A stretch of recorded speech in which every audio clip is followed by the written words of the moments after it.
bsifm.com. BSI Radio, curiakan harimu. 107,7 FM BSI Radio, ceriakan harimu. Halo, selamat sore Sobat BSI. Kembali lagi di acara Peristiwa Petang Terkini. Bersama saya Uriyah yang akan menemani Anda dengan berita-berita terbaru tentunya. Sobat BSI juga dapat mengakses berita-berita melalui laman BSI di www.bsiradio.com. Jadi kalian dapat mengetahui berita-berita yang sedang kami siarkan secara langsung. Jumat 26 Juni 2020. Saya Uriyah akan menyajikan beberapa berita yang telah kami siapkan. Di antaranya, akibat benang layang-layang, satu orang pengendara motor mengalami luka di bagian lehernya.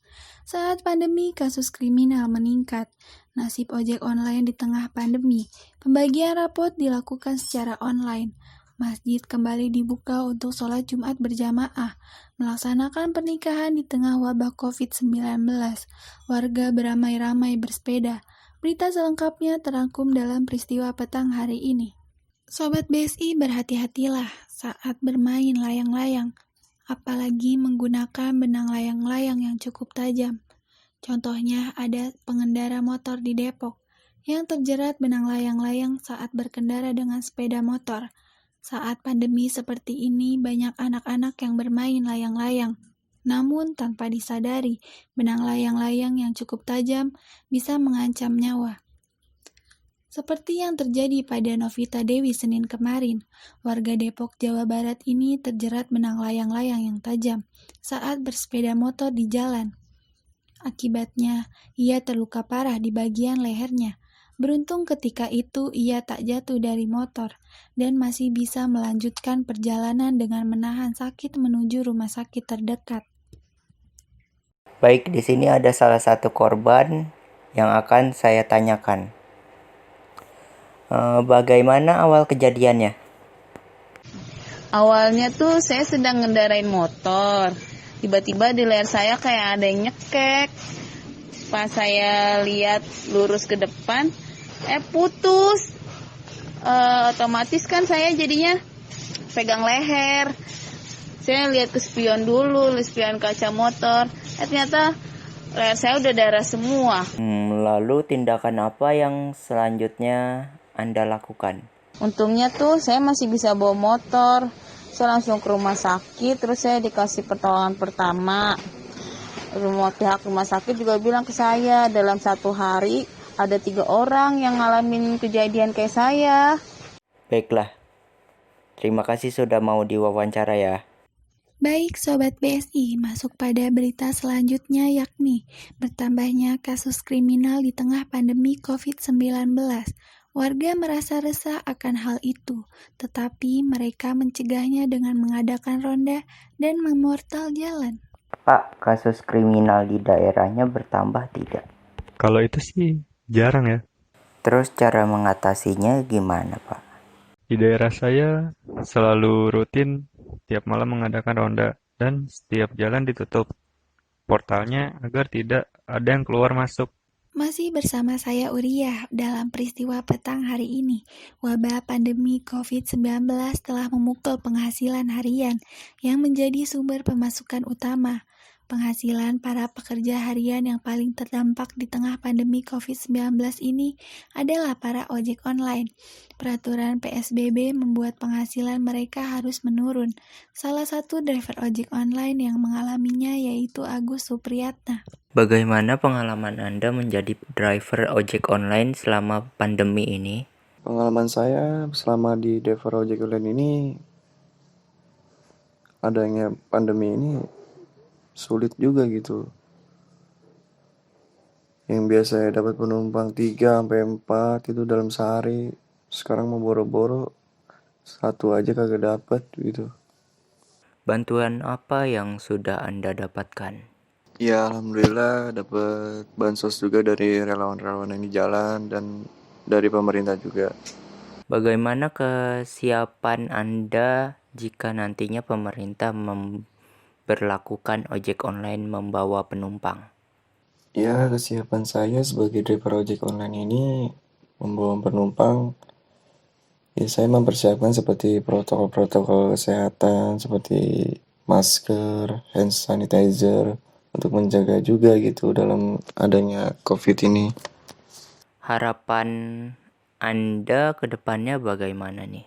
Ya, mudah-mudahan Presiden dan pemerintah bisa menangani adanya COVID-19 ini dan bisa kembali normal lagi. Hey guys, ayo berpikir jernih. Apa iya dengan mencampur sendiri es batu, rasa lemon, dan gelembung bisa seenak dan senyegerin segelas Sprite? Boleh aja dicoba, tapi nyatanya susah. Menurut kamu info ini nggak penting? Nyatanya kamu jadi nontonin iklan ini selama lebih dari 20 detik. Dan sekarang kamu jadi haus dan pengen minum Sprite. Sprite nyatanya nyegerin.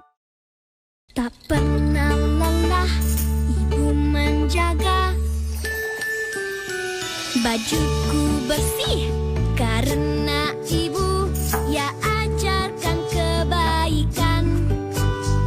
Ibu lindungi aku dari kuman, ibu Detol selalu yakin. Penyebar penyakit ada di mana saja, termasuk di dalam rumah. Dengan Detol, keluarga dan buah hati saya terlindungi dari kuman penyebab penyakit. Detol, yakin. Terima kasih Sobat BSI masih setia bersama saya Uria di BSI Radio, ceriakan harimu. Yang biasanya saat pembagian rapot di SDN Cilangkap 3 dipenuhi oleh para siswa dan orang tua siswa, kini di tengah pandemi pembagian rapot dilakukan secara daring. Nilai siswa akan dirangkum dan dibuat dalam format PDF. Setelah itu, nilai tersebut akan dikirimkan ke masing-masing orang tua siswa melalui aplikasi percakapan WhatsApp. Bagaimana sistem pembagian rapor di SDN Cilangkap 3 ini? Sistem pembagian rapor di sekolah ini dilaksanakan melalui online berupa PDF yang disebarkan oleh wali-wali kelasnya melalui WhatsApp. Kapan pembagian rapor tersebut? Pembagian rapor dilakukan pada tanggal 27 Juni 2020. Kenapa pembagian rapor dilakukan pada hari Sabtu?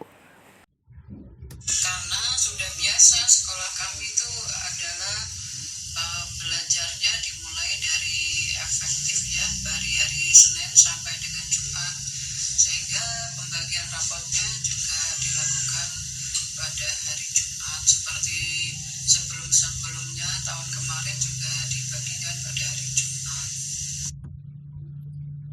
Langkah pencegahan banyak dilakukan dengan berbagai upaya, salah satunya dengan menutup akses keluar masuknya masyarakat, seperti di kompleks perumahan di daerah Poncol, Kelurahan Cilangkap, Kecamatan Tapos, Depok.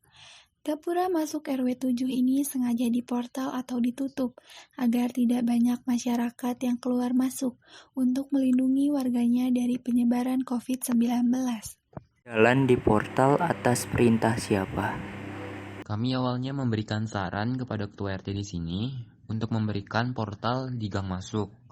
Lalu ketua RT izin ke ketua RW dan disetujui untuk diberikan portal.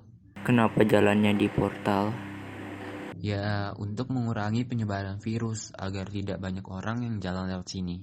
Apakah portal ini ditutup setiap hari atau bagaimana? Portalnya dibuka dari jam 5 pagi sampai jam 8 malam. Lalu warga di sini juga diberikan kunci portalnya. Sobat BSI, saat ini pemerintah sudah memberlakukan new normal atau masa transisi. Masyarakat sudah mulai beraktivitas secara normal kembali. Kita sudah memasuki masa transisi new normal ya. Apa sih suka duka di masa ini? Oh, ada banyak sebenarnya. Kalau nggak enaknya setiap hari pakai masker. Jadinya kalau ngomong tuh ngos-ngosan gitu loh. Oke, kalau sukanya apa nih? Kalau sukanya bisa beraktivitas di luar lagi, cuma wajib pakai masker. Baiklah kalau begitu, terima kasih ya Kak, udah mau diwawancara. Tak pernah lelah ibu menjaga bajuku bersih karena ibu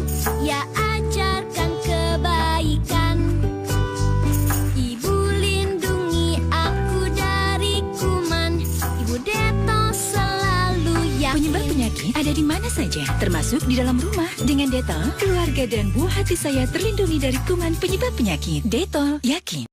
Mah, aku berangkat dulu ya. Loh, gak sarapan dulu? Aku udah telat nih. Ya udah, kamu sarapan Energen aja ya. Kenapa harus Energen? Karena Energen adalah pengganti sarapan yang mudah disajikan dan kaya akan serat.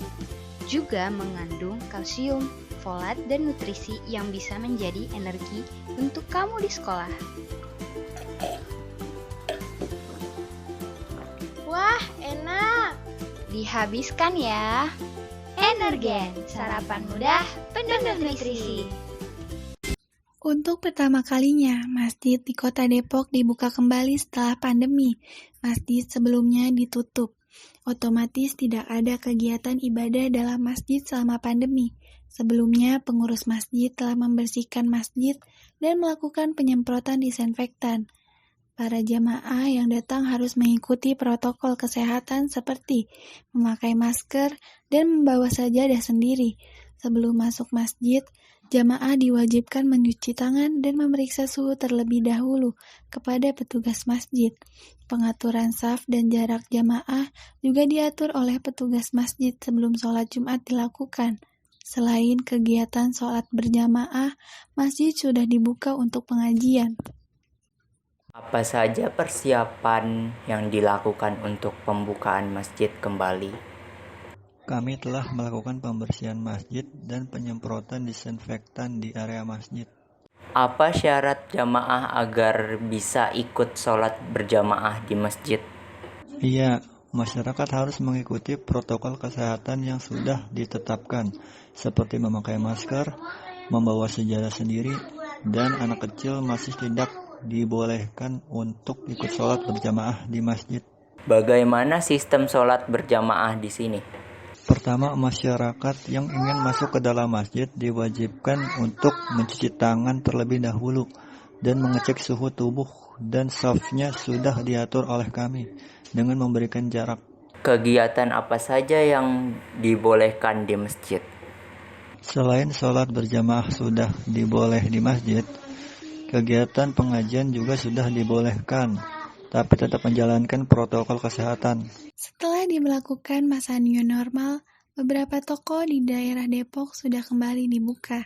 Setelah sebelumnya mereka menutup tokonya, mereka membukanya agar perekonomian mereka membaik, yang sebelumnya mereka mengalami penurunan. Apakah di daerah Ibu kebanyakan toko sudah buka di masa new normal ini? Iya, kebanyakan sih, soalnya kan sudah masa new normal gini. Jadinya kan otomatis saya sendiri juga buka warung kan ya. Alhamdulillah bisa buka usaha lagi. Tapi kalau untuk ekonomi apa langsung naik pas masuk era new normal ini? Iya, alhamdulillah ekonomi langsung naik dan gak kayak waktu di rumah aja, itu ekonomi langsung turun mas. Tapi kalau sekarang sih alhamdulillah bisa berjualan lagi. Sepasang pengantin asal Depok menjalani proses akad nikah di tengah wabah COVID-19. Pengantin ini akan nikah dengan mengikuti protokol kesehatan yang sudah diberlakukan. Dan pernikahannya hanya dihadiri oleh keluarga inti saja. Fadil dan Anissa tidak ingin menunda pernikahannya, walau mereka merasa sedih karena pernikahannya tidak dihadiri oleh teman-temannya. Tapi mereka berharap agar pandemi ini cepat selesai dan mereka bisa melangsungkan acara resepsi. Kenapa tetap melaksanakan pernikahan di tengah wabah COVID-19? Sebenarnya kami sudah merencanakan menikah sudah 1 tahun yang lalu. Karena tidak ingin melewati tanggal yang sudah kami tentukan, kami memutuskan untuk menikah sekarang. Bagaimana perasaan Anda menikah di tengah wabah COVID? Sebenarnya kami sedih karena rencana yang sudah kami siapkan tidak berjalan, tidak bisa dihadiri oleh teman-teman. Tapi kami juga merasa senang karena sudah bisa menikah. Di suasana menikahnya pun terasa lebih hikmat dan dekat dengan keluarga. Kalau wabah COVID ini sudah selesai, apakah Anda akan membuat resepsi pernikahan? Iya, semoga wabah ini cepat selesai, karena kami juga ingin merencanakan resepsi yang bisa dihadiri oleh teman-teman dan keluarga yang lain juga.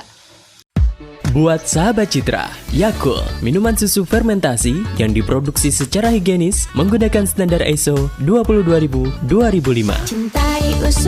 Cintai ususmu, minum Yakult tiap hari. Usus adalah organ tubuh yang menyerap nutrisi dari makanan dan menyalurkan ke seluruh tubuh sehingga kita bisa melakukan aktivitas secara baik. Usus yang sehat akan menciptakan sel kekebalan tubuh menjadi aktif. Hal ini karena bakteri baiknya dapat meningkatkan daya tahan tubuh selalu terjaga baik. Simpanlah Yakult pada suhu 0 sampai dengan 10 derajat Celcius dan perhatikan masa kadaluarsanya sebelum diminum. Minum Yakult setiap hari untuk menjaga kesehatan sepanjang waktu. Jadikan pola hidup yang sehat mulai sekarang. Untuk lebih jelasnya, hubungi media sosial Yakult, Facebook Yakult Indonesia, Instagram Yakult_Indonesia untuk dijual kembali atau diminum langsung. Mari, cintai ususmu, minum Yakult tiap hari. Laper, Neng. Minum nih sari kacang hijau dari Ultra Jaya. Sari kacang hijau diproses secara higienis tanpa bahan pengawet dan pemanis buatan. Wih, selain mengenyangkan, rasanya enak juga ya. Tentu, sari kacang hijau enak, bikin kenyang, dan menyehatkan. Dari Ultra Jaya. Sobat BSI, masih bersama saya Uria. Bersepeda rupanya menjadi salah satu pilihan olahraga dan transportasi paling diminati sejak pandemi COVID-19 ini mewabah seluruh dunia. Hal itu tampak dari larisnya penjualan sepeda di sejumlah toko di Indonesia. Menjelang diberlakukannya cara hidup new normal, mengimbau orang agar menjaga jarak, banyak orang beralih ke transportasi seperti sepeda, yang memungkinkan mereka tidak terlalu berdekatan dengan orang lain. Bagaimana tanggapan Bapak setelah masa transisi kemudian masyarakat boleh beraktivitas lagi di luar? Tanggapan kami sebagai warga masyarakat sangat senang sekali dengan dibebaskannya PSBB. Tapi tentunya kita juga harus masih waspada, khususnya kalau kita berada di daerah zona merah. Bapak bersepeda hanya khusus di akhir pekan saja atau setiap hari? Kalau saya bersepeda pada hari pekan saja, kalau untuk perjalanan sangat jauh atau ke kantor, saya tidak menggunakan sepeda. Apakah Bapak tetap menjalankan protokol kesehatan? Kami selalu dengan kebijakan pemerintah dengan memakai masker, cuci tangan, membawa hand sanitizer, dan yang lainnya. Berarti senang sekali ya Pak, sudah bisa beraktivitas lagi. Iya, saya sangat senang sekali. Apalagi bisa bersepeda. Bersepeda kan bagus buat kesehatan dan meningkatkan imun tubuh kita juga. Demikian informasi yang telah kami sajikan untuk Sobat BSI. Selalu dengarkan acara-acara dan informasi menarik di BSI Radio. Ceriakan harimu. Saya Uria dan kru yang bertugas undur diri. Terima kasih, selamat beraktivitas dan sampai jumpa.